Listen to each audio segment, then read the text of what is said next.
Hello everyone, Semi-Retired Bob here. I talk about the carnivore diet, all things related to the carnivore diet, and miscellaneous odds and ends. Today, I'm going to try my hand at making carnivore bread. I have no idea how this is going to come out. I have basically taken a couple of different recipes that I found, one by Ketogenic Woman and one by Maria Emmerich. And I'm going to kind of combine them. I'm going to use a pound of ground beef.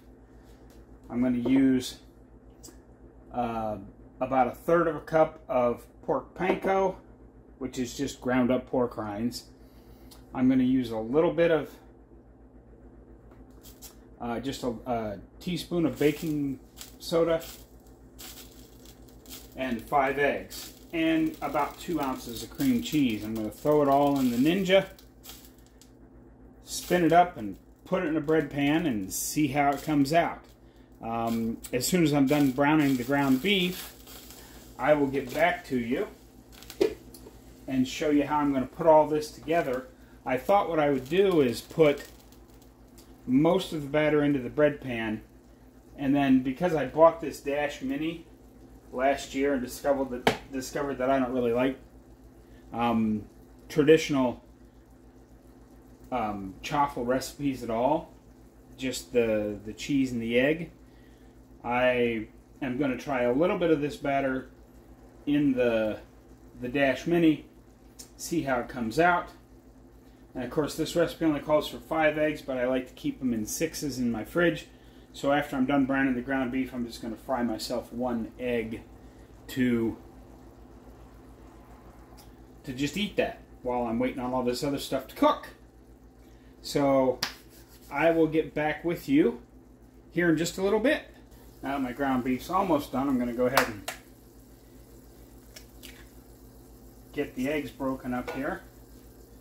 I was watching a live stream, Keto Chow's live stream this morning, and I agree 100% with Marion.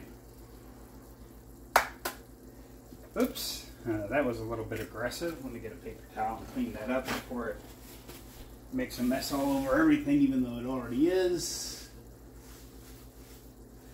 But I decided to try this recipe first because any recipe that has more than a step or two involved in it, I'm just not interested because I'm not that good of a cook. So I've already put the pork panko, pork rinds. These eggs are just squirting all over the place today. But I've already put the pork rinds and the little bit of baking soda in the measuring cup there. I now have my eggs ready to go. And I got my cream cheese over here. I've got my beef just about done now. In fact, it is done. I'm going to drain some of the grease off here. And I have 2 things. This old nut container has that silvery lining in it. I use that for just bacon grease, and then everything else I'm using up my supply of pickle jars and stuff that I still have laying around. But I also have... I'll show you here just as soon as the grease is drained off of this.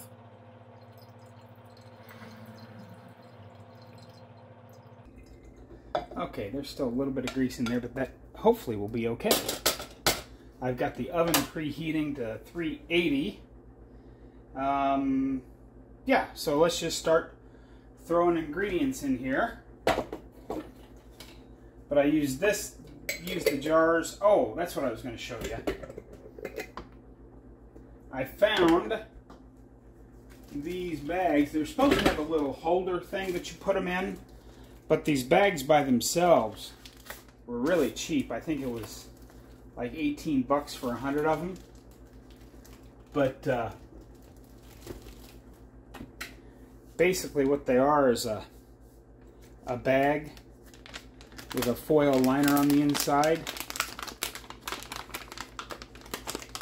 So if you have junk grease that you're not going to save and try to cook with it later, just one of these, set it beside your counter. You know, take some toothpicks or something and hold it open. But just pour it in there. When you get the bag about half full, just fold it up and throw it away. And it keeps some of the greasy mess out of the kitchen. And since I'm not actually using anything that comes in glass jars or nut containers anymore, I will eventually need to use all of those. But let's go ahead and get these ingredients in here now. Let's see here. Let me grab this spoon.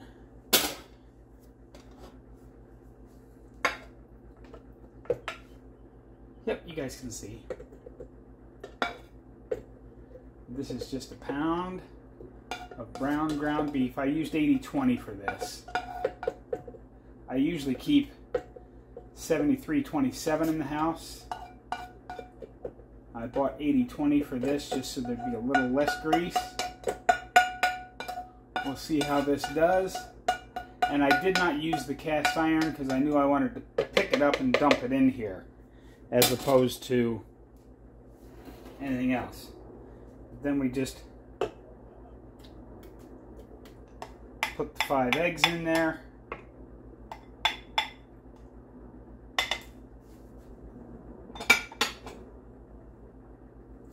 Throw the cream cheese in there. And finally the pork panko and the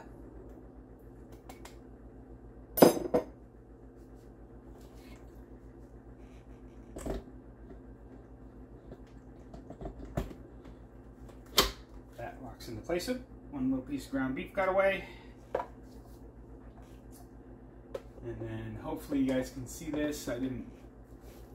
Yeah, you guys can see it okay. Right down. Did I screw that up? No, that's the correct way. Come on, lock.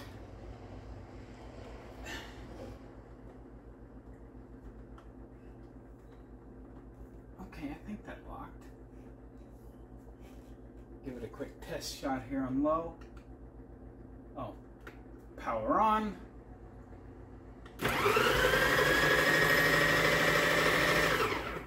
Okay. Now let's go ahead and hit the carry button and see if it does its thing.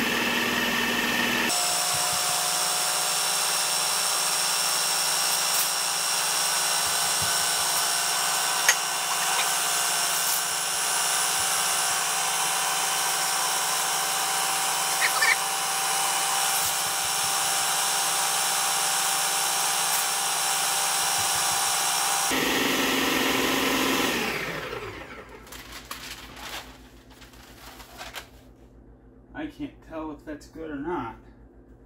So let's just open her up and take a look. That looks about right. Now, I've got the oven preheating. Let's go ahead and preheat this Dash Mini. Turn the stovetop back on because I want to fry my egg there too while this bakes. But I'm not super talented with this parchment paper thing yet, but this is supposed to keep it from sticking.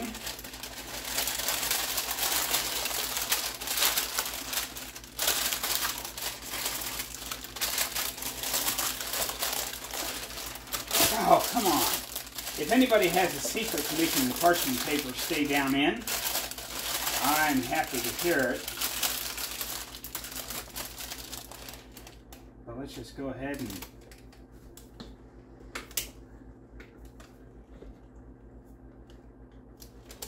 pour some of this in here and see what happens. That'll make it stick for a little bit.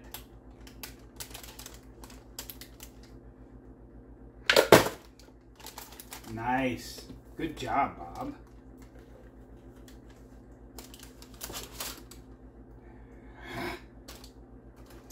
Really want to make that mess, but okay.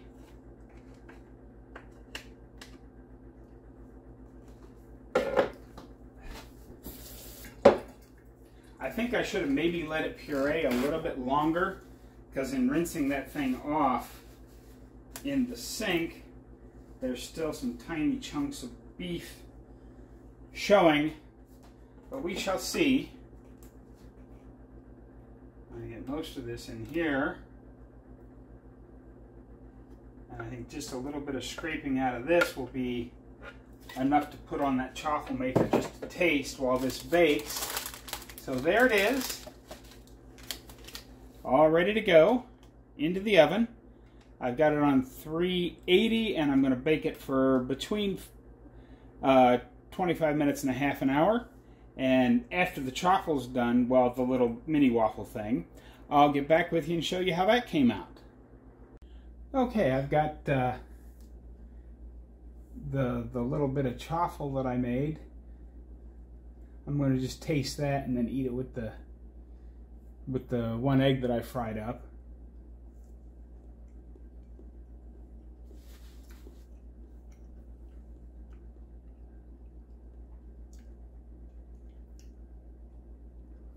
That's not bad. That's not bad at all. That's makes me excited for how I think the bread might turn out. It'll be interesting to see how it goes.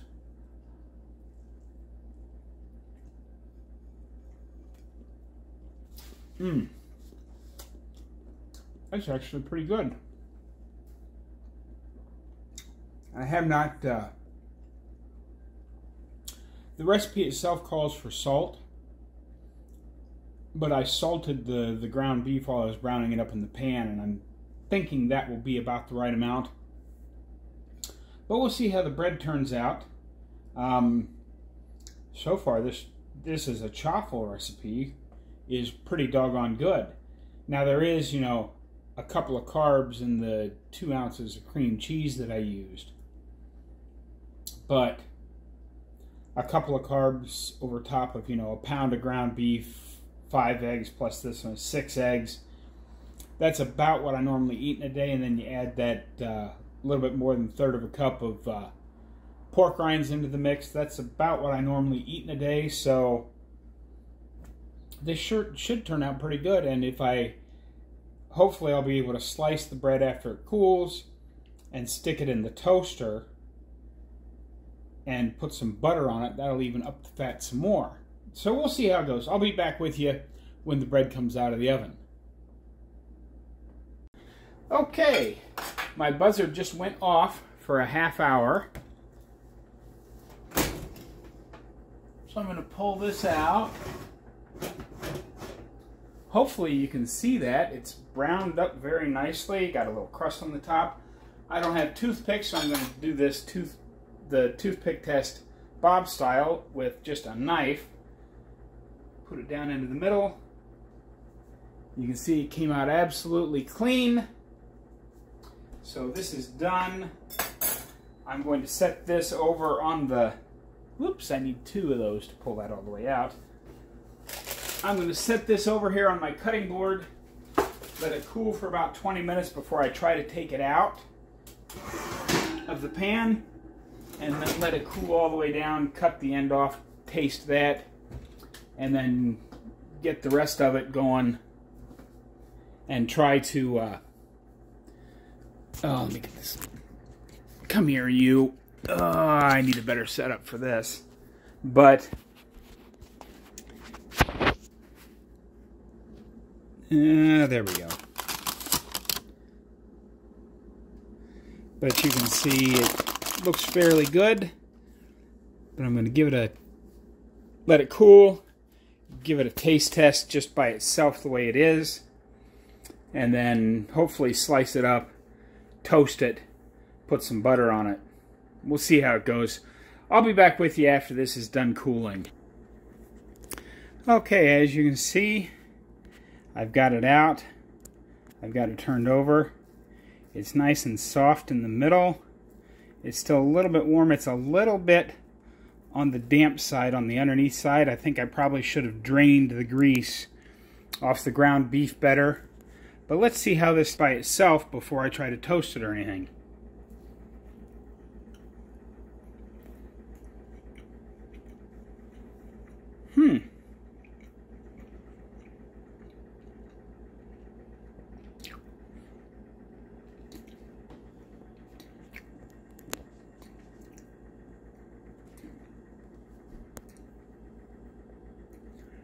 That's actually very good. Very good. I was afraid it would end up tasting like meatloaf, but it doesn't really taste like meatloaf. Since I haven't had bread in a year, it kind of tastes like bread, but not exactly. I'm going to slice up some of this, throw it in my toaster, and then we'll put some butter on it and see how that goes. I'll be back with you again in just a moment. Okay, now you can see they crisped up very nicely. They're still a little bit chewy. Like I said, I think I needed to drain the grease just a little bit more off them, but let's see how they do with some butter on them, like little pieces of toast. The butter is not quite as up to room temperature as it should be, so it's not melting very well, but it's going to have to be good enough for this video because I'm running out of time. I let this cool in the pan a little longer than I wanted to because I forgot I had a premiere showing today. But let's see where we're at here.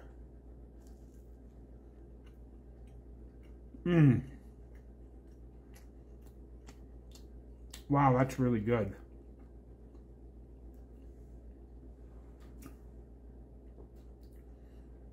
Oh boy, is that good.